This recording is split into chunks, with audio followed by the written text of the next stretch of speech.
हर खबर पर होगी आपकी पकड़। डाउनलोड कीजिए एबीपी लाइव ऐप। और बुलेटिन की शुरुआत इस वक्त की बड़ी खबर से। सचिन पायलट के नजदीकी सूत्रों ने एबीपी न्यूज से कहा है, हमारे पास 25 विधायकों का समर्थन है। 102 विधायकों का अशोक गहलोत का दावा झूठा। हम विधायक दल की बैठक में शामिल नहीं होंगे।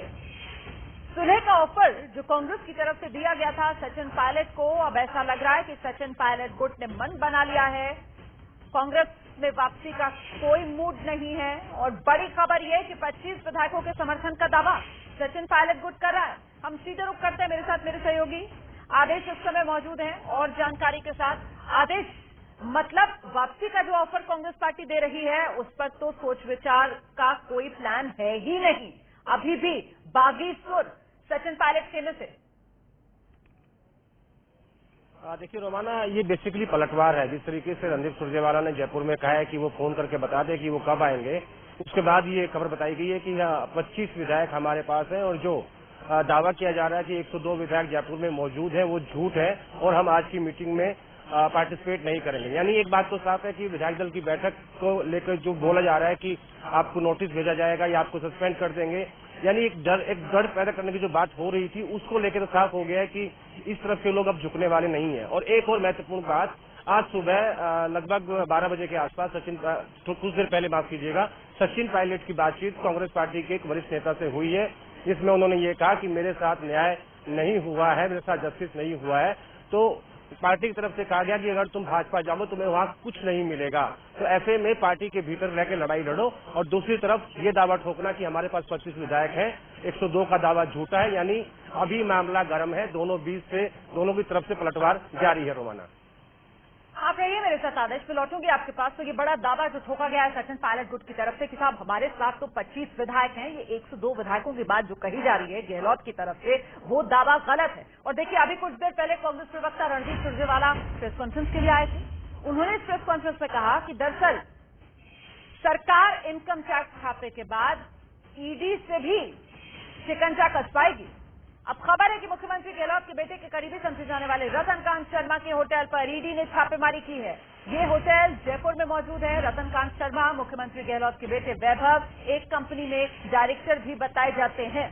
तो कुछ ही देर पहले कहा गया था सुरजेवाला की तरफ से कि आयकर विभाग के छापे तो अभी शुरुआत है, अभी तो ईडी, सीबीआई सबका इस्तेमाल किया जाएगा। जरा सुनिए।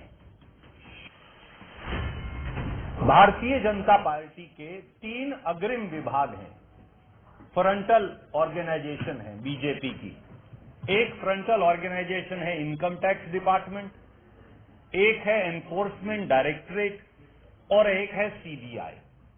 जब भी प्रजातंत्र की हत्या मोदी सरकार और भाजपा को करनी होती है तो भाजपा के ये तीनों अग्रिम विभाग सबसे पहले आगे आकर खड़े हो जाते हैं। कल देर रात और आज सुबह से भाजपा के वो अग्रिम विभाग एक बार फिर राजस्थान की वीरभूमि पर कायरता दिखाने के लिए उतर आए हैं, दुर्भावना और गलत मंशा से। कांग्रेस पार्टी के साथियों पर आज सुबह से ही मोदी सरकार ने, प्रधानमंत्री जी ने, अमित शाह जी ने और भाजपा सरकार ने इनकम टैक्स की रेड शुरू करवा रखी है कांग्रेस के पदाधिकारियों पर एक बात जान ले मोदी सरकार, अभी इनकम टैक्स आया है, फिर ईडी आएगी, क्योंकि पैसे के बल पर भी, सत्ता के बल पर भी वो राजस्थान की चुनी हुई सरकार को और राजस्थान के बहादुर विधायकों की निष्ठा को नहीं खरीद पा रहे थे। तो अब उन्होंने इनकम टैक्स और ईडी को वो ले आए हैं। ईडी अभी नहीं आया है तो दोपहर तक आ जाएगा और सीबीआई कितनी देर में आएगी ये आप खुद निर्णय कर लीजिएगा। तो देखिए, कुछ ही देर पहले कांग्रेस की तरफ से ये आशंका जताई गई थी कि साहब अभी आयकर के छापे जो चल रहे हैं ये तो अभी शुरुआत है। अभी केंद्र की तरफ से आरोप ये लगाया गया था केंद्र की बीजेपी सरकार पर कि भाई केंद्र की तरफ से अभी तो इस पूरे सियासी खेल में उतारा जाएगा ईडी को भी, सीबीआई को भी। और अब ये खबर कि मुख्यमंत्री अशोक गहलोत के बेटे वैभव गहलोत के करीबी, उनके मित्र जिनके होटल पर ईडी की तरफ से छापेमारी की जा रही है। सीधे आपको लिए चलते हैं, मेरे साथ मेरे सहयोगी ओम प्रकाश तिवारी इस समय मौजूद है। ओम प्रकाश, ईडी की ये जो कार्रवाई होटल पर हो रही है इसका आधार क्या बताया जा रहा है? देखिए, आरोप ये है कि रतनकांत शर्मा नाम के जो शख्स हैं, जो इस होटल के पार्टनर हैं और जो वैभव के साथ भी एक कंपनी में डायरेक्टर बताए गए हैं, आरोप है कि उनके पास से मॉरिशस से 97 करोड़ रुपए से ज्यादा पैसा आया था। ये भी आरोप है कि इस मामले में पेमा और पीएमएलए दोनों के तहत उल्लंघन किया गया है। लिहाजा ईडी की टीम इस बात का सर्वे करने के लिए अब होटल पहुंची है और रतनकांत शर्मा के ठिकानों पर भी ईडी की टीम पहुंचने की संभावना है। रोमाना, नहीं तो इसका कोई लिंक मुख्यमंत्री अशोक गहलोत के बेटे वैभव गहलोत तक भी पहुंचता है क्या? बिल्कुल रोमाना, इस जांच की आंच वैभव गहलोत तक पहुंचेगी, क्योंकि जो शर्मा है वो एक कंपनी में वैभव गहलोत के साथ पार्टनर है, डायरेक्टर बताए जाते हैं उस कंपनी में। वैभव गहलोत अशोक गहलोत के बेटे और शर्मा दोनों एक कंपनी में डायरेक्टर बताए जाते हैं। साथ ही इनकी बेहद करीबी दोस्ती बताई जाती है। अशोक गहलोत के भी बेहद करीबी बताए जाते हैं शर्मा, और इस जांच की आंच में वैभव गहलोत तक भी ईडी की जांच पहुंच सकती है। तो ऐसे में तो सीधे सीधे मुख्यमंत्री अशोक गहलोत जो हैं वो यहां पर निशाने पर आते हुए नजर आ रहे हैं। बहुत बहुत धन्यवाद आपका इस तमाम जानकारी के लिए ओम प्रकाश तिवारी। हम सीधे रुक करते, मेरे साथ मेरे सहयोगी आदेश सावल मौजूद हैं अपडेट के साथ। आदेश, क्या जानकारी मिल रही है?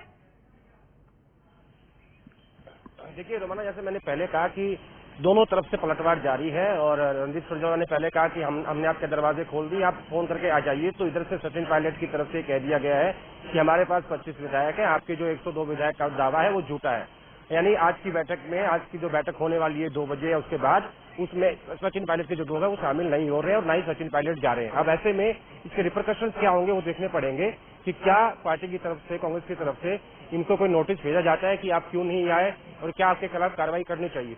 तो ऐसे में इन सब चीजों को अगर देखें तो अभी मामला सुलझा नहीं है। दोनों तरफ से एक दूसरे के ऊपर प्रहार हो रहे हैं, राजनीतिक प्रहार हो रहे हैं, इसमें बिल्कुल कोई दो राय नहीं है।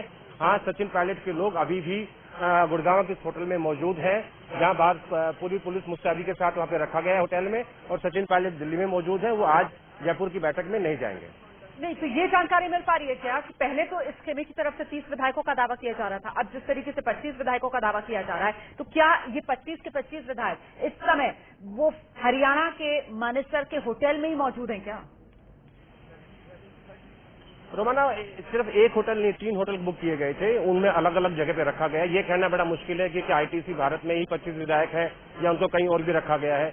लेकिन ये बात सही है कि वो सभी विधायक जयपुर में नहीं है, यहाँ दिल्ली के आसपास के इलाकों में ही मौजूद है, गुड़गांव में मौजूद है, और ये सब इनके साथ है। हाँ, हालांकि कल ये कहा गया था कि 30 जो विधायक है सचिन पायलट के साथ वो कांग्रेस के हैं और बाकी निर्दलीय विधायक है।